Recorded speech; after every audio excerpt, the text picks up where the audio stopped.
What are you seeing? What are you feeling? What's real? What's not? National versus local. There's really no such thing as like a national real estate market. That just doesn't exist. You can't price based on emotion. You can't.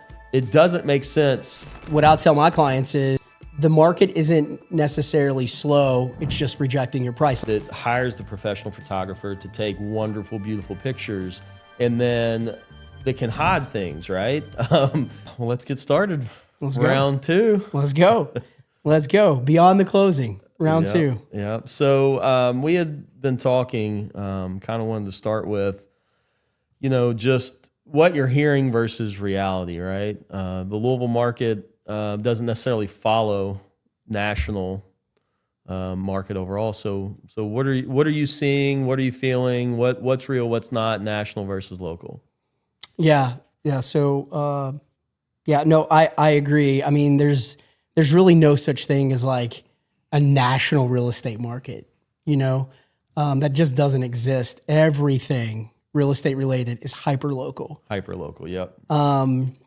So like when I see, like our market here versus the market in California, I mean, even from like Louisville, the Louisville market out to like the rural markets, like Spencer County, Shelby County, like they're just vastly different. Mm-hmm. So like reality is everything's hyper local. Yeah. I mean, if you look nationally, everything's either, the housing market is getting ready to crash or it's impossible to buy, right? There's no in between because that doesn't sell. And certainly the last few years, it's been much harder to buy, right? Through the run of crazy low interest rates post-COVID and fighting multiple offers. And then on the flip side, up through the last couple of years with rising rates, really, slowing the market, it's been a little bit harder to sell. But, we never get the high highs here in Louisville or the low lows. And when I say Louisville, it's Louisville and the surrounding area, right? Because you talk about Spencer, you talk about Bullitt, you talk about Oldham County. Even through, the early 2000s and that run up to, major turn in real estate, something that we've never experienced before, right? It impacted us and it was really hard. No doubt about it. We felt it. But it wasn't still what you heard nationally, right? Still hard to get through, but we did it. And I think that's the biggest thing is you just can't really rely on national headlines. You have to have local people that know the market or in tune with the market that you trust, that you can get advice from and find out what's really going on. 100% agree. And I think people really have lost distrust in like big national headline news. I think, from my sphere of people, like they always lead with like, hey, this is what I'm hearing, but like it almost follows, you never know what to believe. And it's always my opinion to my clients and my friends and my family outdo and outweigh, what people are hearing on CNN, Fox News, whatever. But I mean, what I'm seeing is like demand is still relatively high. Yeah, that's a good transition. I mean, what are you seeing in our? And I know it's different in Spencer versus Bullitt versus Louisville, but it's kind of the same too. So, like locally, what are you seeing? I mean, like I was saying, I think demand is still strong. Inventory remains relatively low. I think that homes that are so two things exist, right? I think buyers are more price conscious. I think buyers are focused more on monthly payments than they are how much does the house cost. I think they're more focused on how much is this going to cost me a month versus like, so to that point, buyers are more conscious of their monthly payment, the money they're spending, which on the seller side, like pricing absolutely matters. Emotional pricing, your house is going to sit. If you are comparing your house to what your neighbor's house sold for without looking at like the detailed facts, your house is going to sit, right? So it's like demand is still strong and inventory is still low, but on both sides, pricing has never been more important. Yeah. The market reward strategy now more than ever. I did see this week there was a little bit of an uptick, or maybe not even this week, the last couple of days. It seems like there's been a lot hit the market, and that's typical for March, right? March hits, and I mean, I can tell you just personally, I have a lot of listings getting ready to hit market, and we've just been waiting for weather to break. These are people that have wanted to sell, and it's like, it's not the right time. Let's watch. And I don't think I'm unique in that respect. Again, March, April, spring, that is the perfect time to start selling, right? So I have seen inventory pick up a little bit this week. On the flip side, I've seen demand also pick up a little bit. I'm getting more calls of people thinking about buying this year. So that's really good. But yeah, I mean, the market reward strategy, and that's both on the buy side and the list side. So I think that's really important. We've normalized from the craziness of post-COVID. I agree. The rise in rates have slowed the craziness. However, there's a lot of pent-up demand too, right? There's a lot of people that have wanted to do something the last few years. It hasn't made sense for their situation. And as rates come down, we talked about last time, all of a sudden that demand can come flooding back. And we don't know, what that looks like for the rest of this year, for the rest of next year, right? Like we don't know. Obviously everything going on overseas plays a part and a factor with oil prices and everything. Yeah, but uncertainty never. it isn't, but in some ways, life still goes on, right? Absolutely. Barring something catastrophic, life goes on. People still transact. People still have to move, right? People still have to have a place to live. So, assuming we stay on this path of rates continuing to come down over the long haul, I think it's really good for buyers and sellers. Yeah. No, I absolutely agree. I absolutely agree. And I think to that point, a lot of clients, buyers and sellers alike, is the question that keeps coming up is like, why are some homes selling in 24 hours a week? Why are some selling and some sit? And then some are absolutely. So that's a great transition. Sweating. Why is that? Let's tell people. So what what I'll tell my clients is, the market isn't necessarily slow. It's just rejecting your price. Like your house, the market hasn't rejected your house. It's rejected your price. As long as like all the other things are there, right? So as long as like the house is positioned well from a pricing standpoint, I think it's important. I think it's important right now to do all the things: declutter, professional photos, having somebody that can offer you, that can put together for you like a very competitive marketing strategy. I think it's price, preparation, presentation. Absolutely. The 3 Ps. Absolutely. So like, I just think the market's brutally honest about price right now. Yeah. And it's just, it really comes down to that and making sure you putting a sign in the front yard and throwing some photos on the internet, like those days are done. I mean, you really have to have somebody that can put together a marketing strategy for your property. And on the same side from the, representing a buyer, like having an agent who knows how to run comps, who knows how to find leverage, throughout the negotiations, right? Like I think all those things are important. And I think that's why some houses are setting and some aren't. Yeah. Condition matters more now than ever, it seems. And I don't know why there's really been a shift to that, but there doesn't seem to be an appetite on a bigger level for people to buy homes that need remodeling and then put the sweat equity in to fix them up and then make them their own.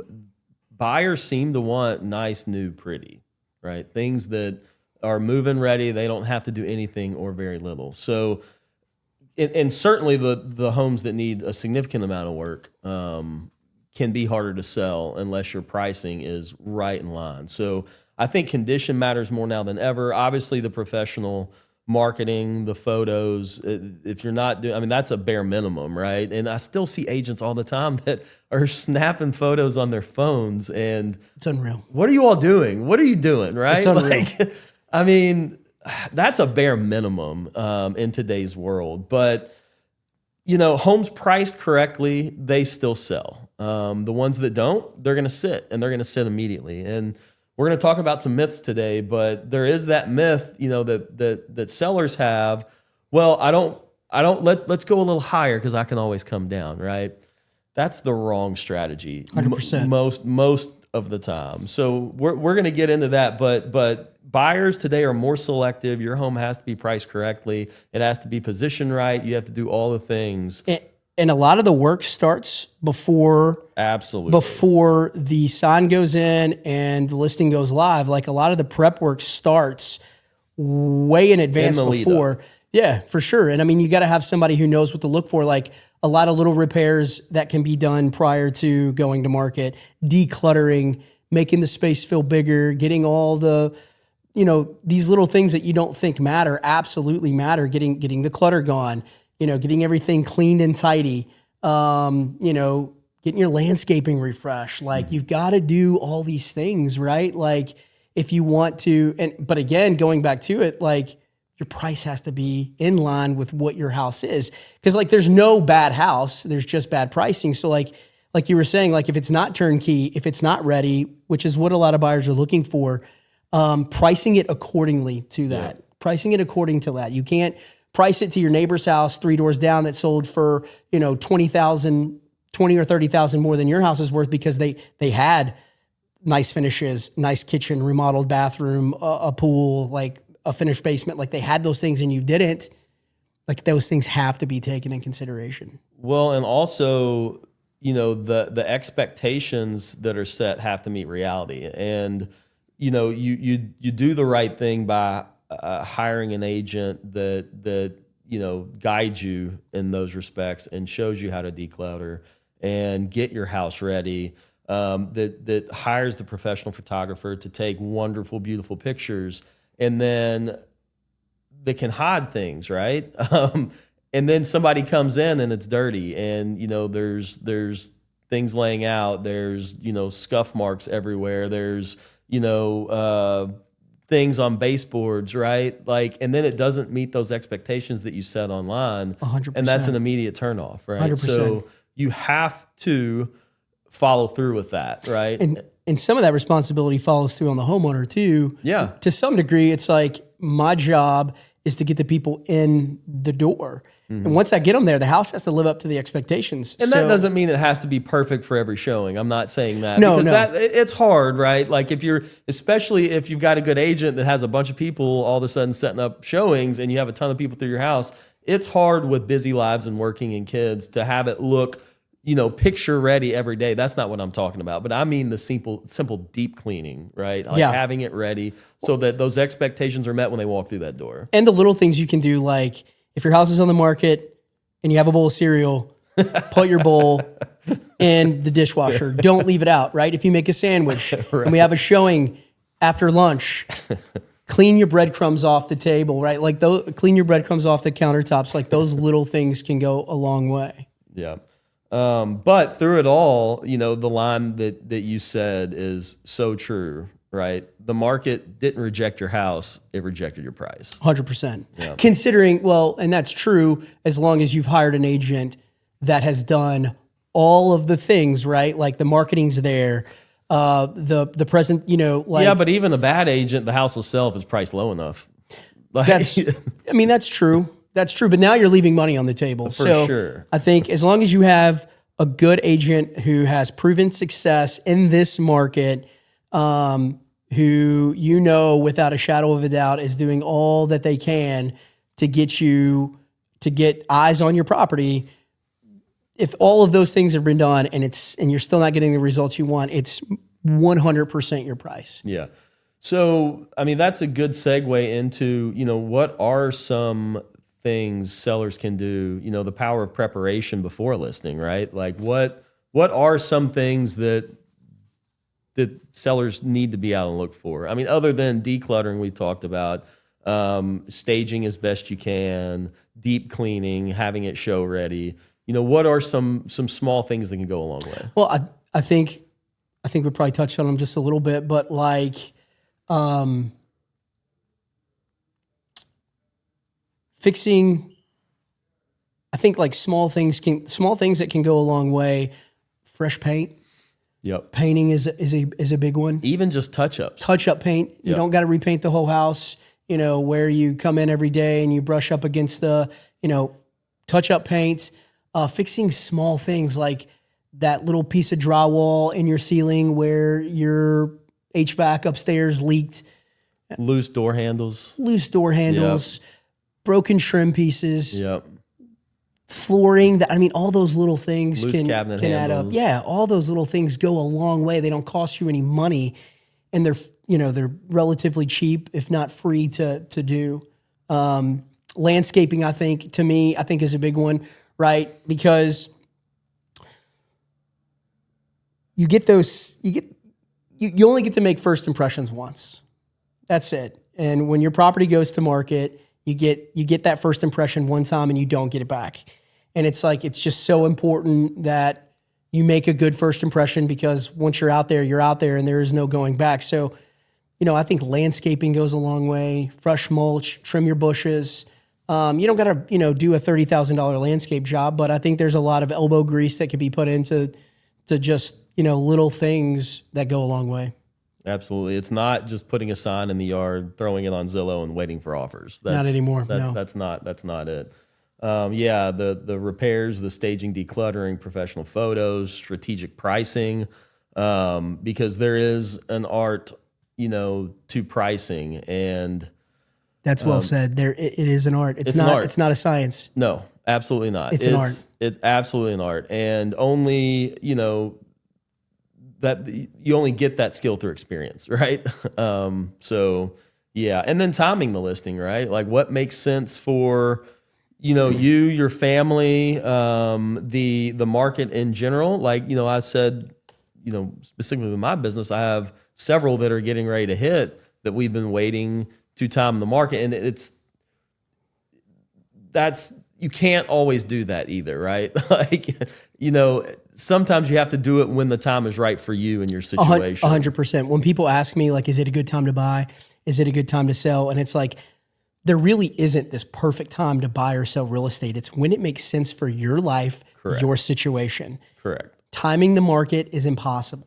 It's literally impossible. It's like trying to time the perfect stock. Mm-hmm. There is no way to do it.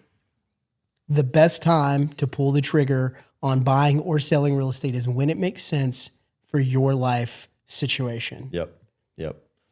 I agree. So on that note, let's talk. Is now the right time to sell? We've talked about it. We're entering spring, which typically, is when more activity hits. But we've got a lot going on in the world too, right? So it's fairly said. Is now the right time to sell? What are your thoughts? Yeah, I like I said, I don't think there's a good or bad time to sell. I think if you look at the data right now, historically, we have low inventory. We have high demand, and there's not a lot of inventory. It has improved significantly versus 2020, 2021. But historically, we still are in a deficit on supply. Would you agree? Yeah, absolutely. And actually, I'm getting my phone to look at the numbers right now. So we dipped below 3,000, and now we're just back above. So we're at just over 3,000 total listings in the MLS. And to give you guys an idea, when I first started this business in 2017, 2018, there was 5,000 to 6,000 properties on the market at any given time. Yeah, and that's what most would consider a healthy market for Louisville, right? Like 4,000 to 6,000, somewhere in there. And for the last couple of years, we've been operating around 1,200. It even got below 1,000 there for a little bit. And that's just not enough homes for a city and an area this size. There's just too many people that are transacting for that little inventory. So 3,000 is a lot more than that, but it's still not what we would consider a normal, healthy market. So, again, do we get there, right? Or does the demand that's coming with lower rates just eat it up? And that's the thing that we don't really know, because we don't know how many people are going to see the opportunity now to decide to transact when they've been sitting on the sidelines for a couple of years and on the fence, and how that changes the dynamic over the next year or two. I know. I think that's a really good point. I think when I hear people saying they're going to wait for rates to get lower, I mean, economists predict 5 to 6% is probably where we're going to be for a while. And so when I hear people say they're going to wait for rates to get lower, it's like historically when rates drop, demand explodes. Yeah. And it's like, so you're waiting for a 0.5% or 1%, and then you're going to pay if that happens, and then you're going to pay $30,000 more for the house. So it's like it negates itself. The juice isn't worth the squeeze on waiting.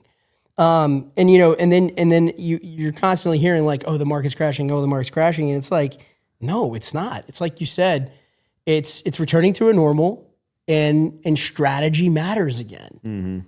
You got to put in the work. The days of just throwing it up on the internet are over. You've got to have a plan, and you got to know what you're doing. Yeah. I mean, everyone says they're waiting for rates to drop, right? But if rates drop and prices go up and competition comes back, the best time to buy real estate, they always say, was 10 years ago. The second best time is today. Absolutely. So I struggle with this with clients, because from me wearing my agent hat, wearing my advisor hat, wearing my wanting to protect them hat, comps are just a snapshot in time, right? Like they show a historical idea of what a house or an area and the value it should bring. But nobody has a crystal ball. Nobody can tell you what everything's going to do over the next 5 to 10 to 15 to 20 years. And so my struggle is, having that data, because I'm a very data-driven person, and then looking at it and advising my client on offers and what they should offer. But that's tough because, again, you look back 10 years and I wish I could buy every house on the market 10 years ago, but you can't, so nobody really can predict the future. And you really have to look at your situation, how long you intend to be in the house, and all the factors that go in with making a big decision like that when you're structuring an offer and when you're deciding ultimately what you're willing to pay for a property if you get into heavy competition. Because what it may be worth to you may very well be well over what comps say it should sell for and what it's worth. And if it's a place you're going to stay in a long time, assuming the market does well, you're going to be in a good position, and assuming you don't go crazy. Yeah. I mean, you can't look at the future. Like you said, there's no crystal ball, but you can look at past. Because I'm like you, I'm very data driven on what I do. And, that's also played a big role in how I price property. When I'm out on the buy or sell side, like if I'm pricing it for a buyer or if I'm pricing it for a listing, I'm looking, I'm not looking at data over the last 12 months. I'm looking at data over the last 3, maybe 2 to 3 months. Yeah. And that's where my focus is at. And, but going back to it, it's like anybody can unlock a door for you. It's not everybody can help you. Not everybody can protect you making a $500,000 decision, but anybody can unlock the door. So, I mean, to me, to your point, it goes back to just making sure you, like you said, from an advisor standpoint, you have somebody in your corner that you trust and somebody that knows what the heck they're doing. Because there's a lot of people out there that don't. Yeah. Yeah. I mean, don't get me wrong. Part of our job is to get the absolute best deal for our clients, right? On the sell side, it's about marketing the property, helping you position the property to get the highest price and best terms we can possibly get. On the buy side, it's about finding the right property for you, depending on your situation, and then trying to get you, the best possible terms we can. But that doesn't always play out that way, right? the craziness we've seen over the last few years, sometimes my job is to work that other side, work that listing agent to find out as much as I can about the competition we're facing so we can position our offer as good as possible and make it as attractive for the sellers as we can. And that doesn't necessarily mean getting the absolute lowest price or best terms. Sometimes it means knowing what it's going to take to win. And I think that's really important. Again, having an agent that understands your situation and can do that, can find out what it takes to win. 100%. And then you guys have a conversation about whether it makes sense for you or not. 100%.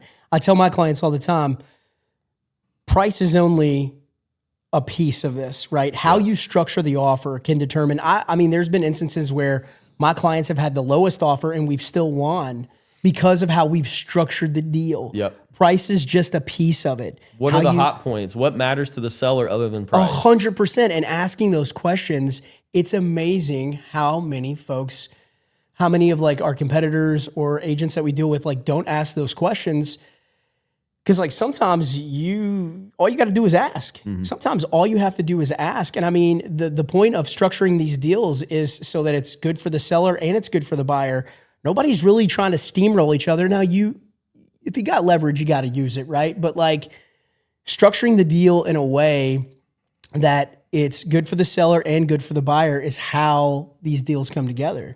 Now, again, that doesn't mean every situation's different, right? There are definitely times where you have leverage and you use it. Oh, yeah. And you get your clients a really good deal. Yep. But like that's not always the case. And knowing when to use that leverage, right? 100%. Because if you use leverage too early, it could come back to bite you. 100%. So having somebody in your corner, an advisor that understands leverage and when and how to use it, 100%. Very important. 100%. So that leads into some other stuff we wanted to talk about.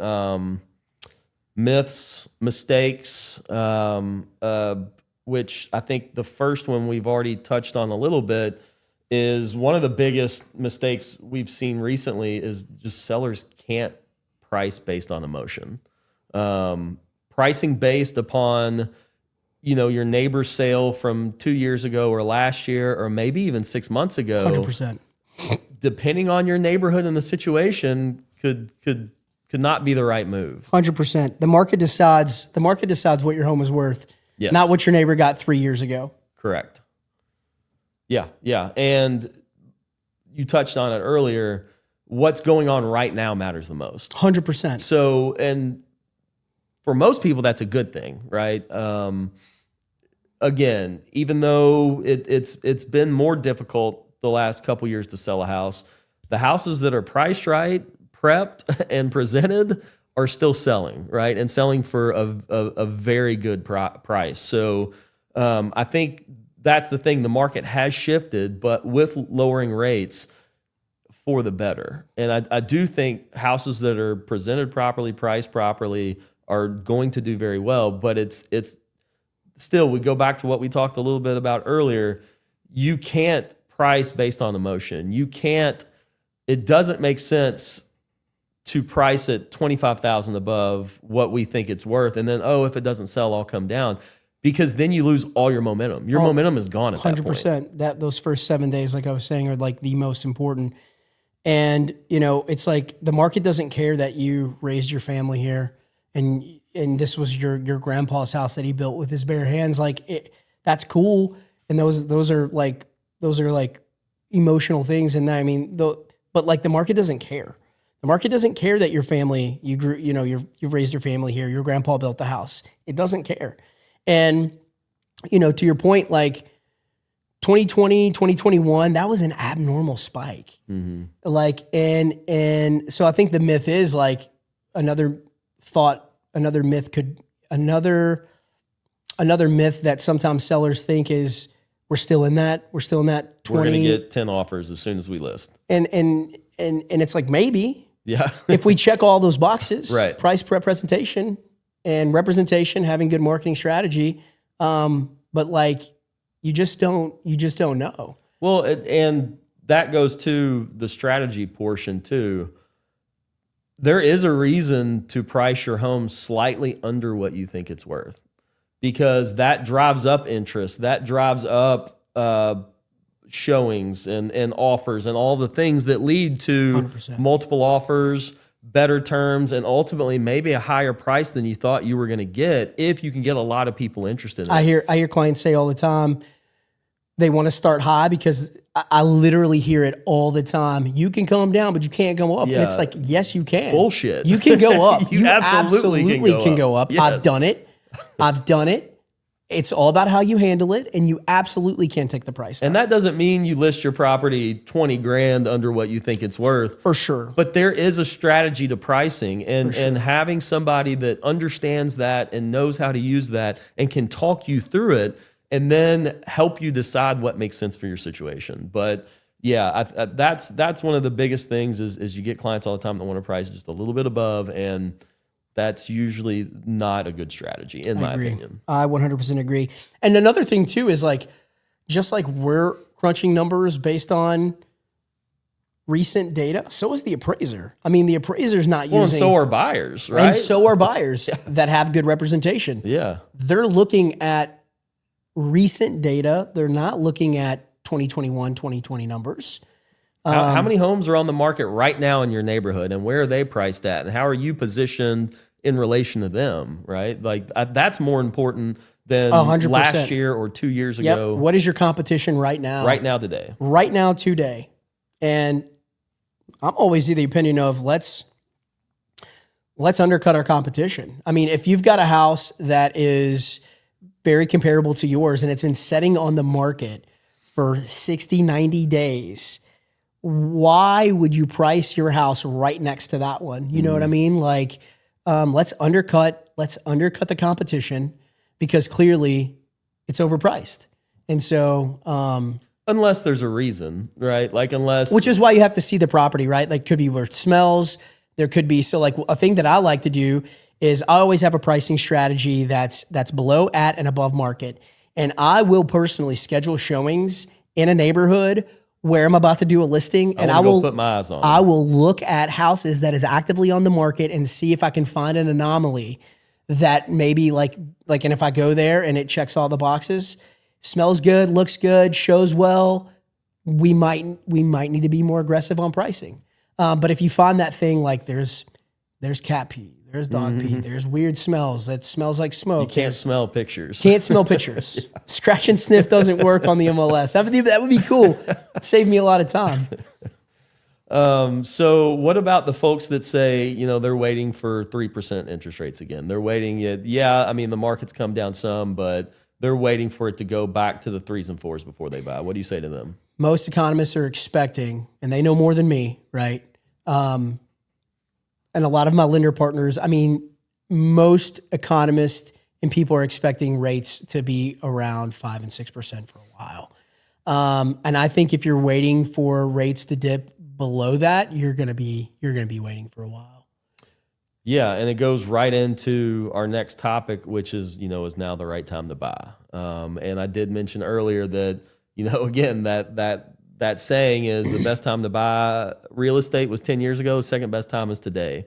Yeah, rates, we don't know what they're going to do. And they certainly could come back down to the 4s at some point in the future. But that's not going to be this year, more than likely. That's not going to be next year, more than likely. So over that time, you're going to have appreciation. Yep. 1. And then 2, you're going to have more competition. So rates come back down that low, it's going to get nuts. Prices are going to go through the roof. Yep. And then you're going to be looking back thinking, I should have bought when rates were at 6 because I can refinance now. Instead, now I'm paying a much higher price, and that doesn't offset the little bit of difference in rate. 100% agree. I've never been a date the rate, marry the house kind of person, but like there is something to be said about the fact that you can't refinance your purchase price. With the price you buy the house at is the price you buy the house at. Yep. But you can refinance your mortgage. And so, yeah, I'm of the opinion, like, if it makes sense for you, if it makes sense for your life right now, if the payment makes sense, the house makes sense, your life situation says you need to downsize or upsize, like that's the right time to buy. Yeah, and there is a thought out there. Again, you hear all the time the real estate market's going to crash. Prices are going to dip 50%. And from my professional opinion, I don't see that happening, right? You have people with very large equity positions in their homes. They are not going to sell unless they absolutely have to, right? Unless it makes sense for them. So like if the market did turn, they're in a great equity position. They don't need to sell. You know what I mean? So there's a lot of things and a lot of factors that can lead into a real estate crash. But as long as demand is bigger than inventory, which it is, and interest rates coming down should increase that, not make it worse, right? That's not the model and a recipe for a crash. It's just not. Even when the market did crash, the safest place to have your money was in real estate. Back in 2008, which is the only thing we have to compare it to.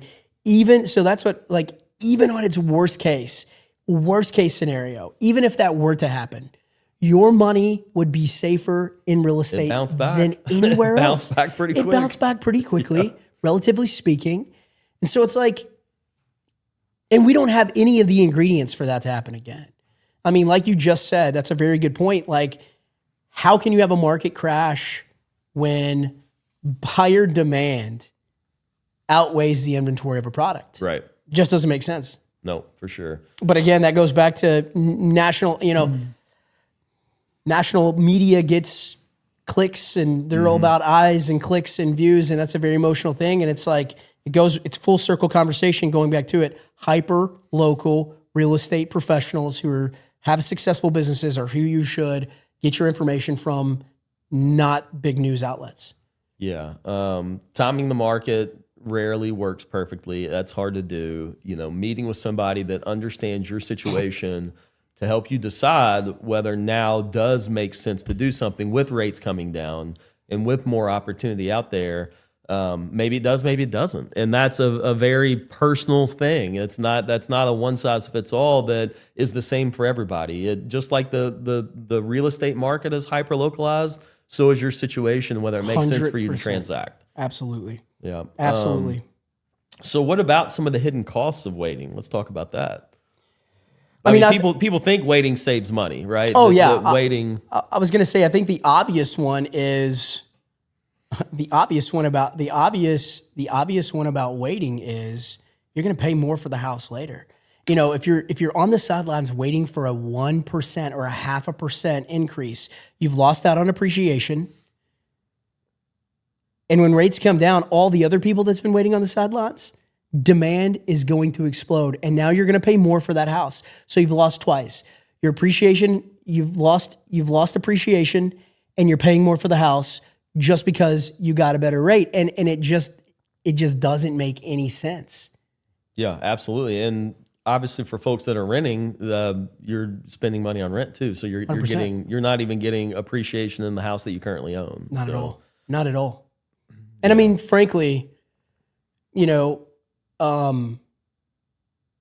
cost of owning a house isn't what a lot of people think. I mean, there are some maintenance costs, there are some upkeep costs, but if you stay on top of these things, if you have a windstorm come through, have your roofer, call your agent and utilize their network.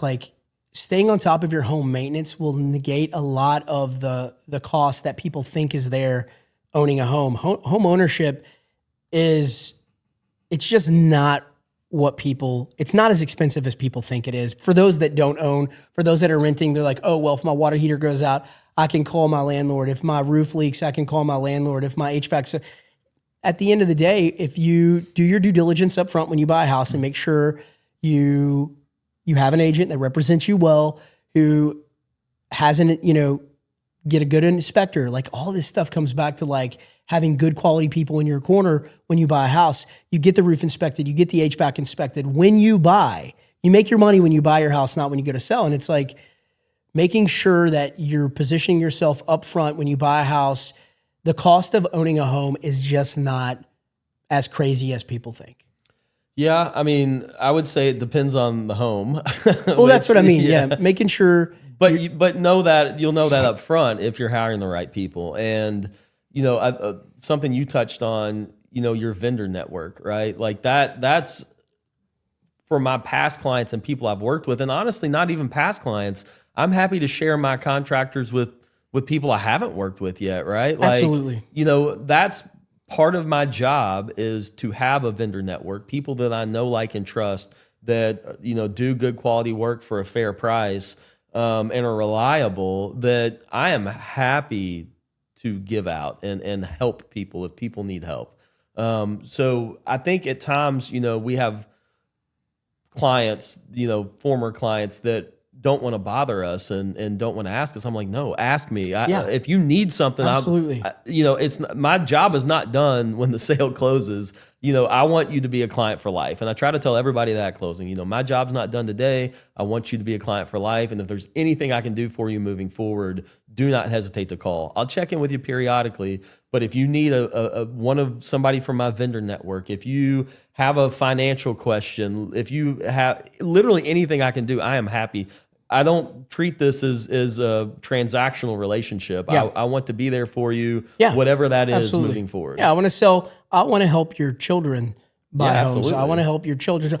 I plan on doing this for a while. Yeah. And You've been in it for a while. Yeah, I approach it the same way. It's like, and I tell everybody at closing, like, call me anytime Yeah. you need anything, a roofer, a plumber, an electrician.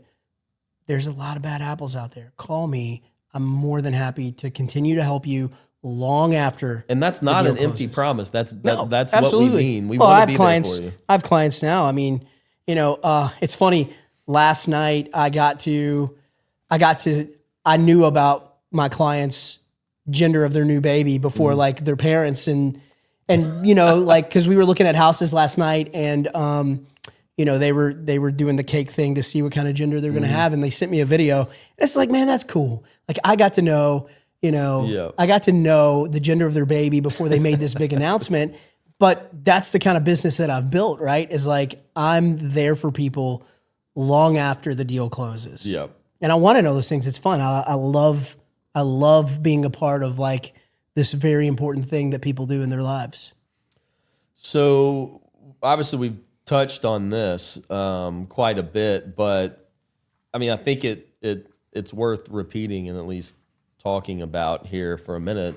What do folks actually need in a real estate agent? What I think there's a lot of misconceptions about what we do and how we help people. And I think it would be good to just talk about that. I mean, I view my business and my relationship with clients may be different than other folks, and that's okay. I'm curious with you, how do you view your role and your relationship with clients and what matters?